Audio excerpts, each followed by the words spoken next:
नवरात्रि की 9 दिनों में माँ दुर्गा को अलग अलग रूप में पूजा जाता है। इन 9 दिनों तक माता को अलग अलग नाम से भी जाना जाता है।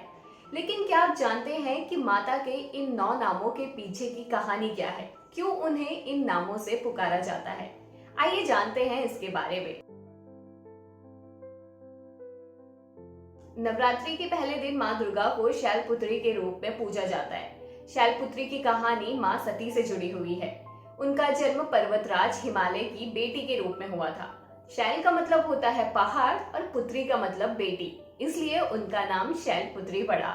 दूसरे दिन माता को ब्रह्मचारिणी के नाम से पूजा जाता है। ब्रह्मचारिणी का अर्थ होता है तपस्या करने वाली, और कहते हैं कि भगवान शिव को पाने के लिए माता ने कठिन तप किया था, जिसके बाद उनका नाम ब्रह्मचारिणी पड़ा।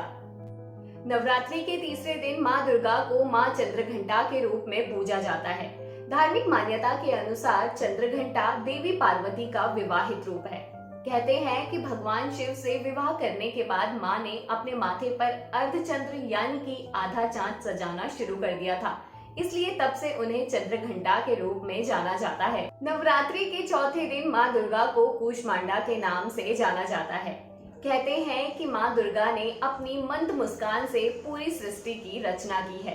कहते हैं कि जब प्रारंभ में पूरी सृष्टि में हर तरफ अंधेरा छाया हुआ था, तब माता ने अपनी हल्की सी मुस्कान से पूरे ब्रह्मांड की रचना की थी। तभी से माता को कूष्मांडा के नाम से जाना जाता है। नवरात्रि के 5वें दिन माँ दुर्गा को स्कंद माता के नाम से पूजा जाता है। पुराणों के अनुसार भगवान कार्तिकेय को स्कंद के नाम से जाना जाता था। भगवान कार्तिकेय माता के पुत्र हैं, इसलिए स्कंद की माता होने के कारण वो स्कंद माता कहलाई। इन 9 दिनों में छठवां दिन माता कात्यायनी का होता है। इस दिन माता को माँ कात्यायनी के रूप में पूजा जाता है।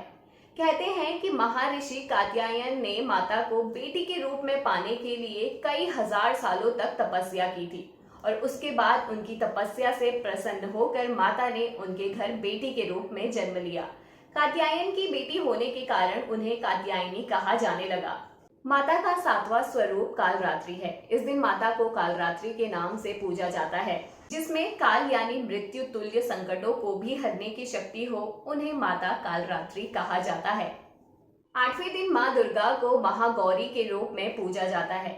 मान्यता है कि जब भगवान शिव को पाने के लिए माता ने कठिन तप किया था, तो तप के प्रभाव से उनका रंग काला पड़ गया था। उसके बाद तपस्या से प्रसन्न होकर भगवान शिव ने माँ गंगा के पवित्र जल से माँ पार्वती के शरीर को धोया, जिसके बाद उनका शरीर चमकने लगा और बहुत ही गोरा हो गया। उसके बाद से ही उन्हें महागौरी के नाम से जाना जाता है। नवरात्रि के 9वें और अंतिम दिन माता को सिद्धिदात्री के रूप में पूजा जाता है, और माता का नाम सिद्धिदात्री इसलिए पड़ा क्योंकि वो सभी प्रकार की सिद्धियां देती हैं।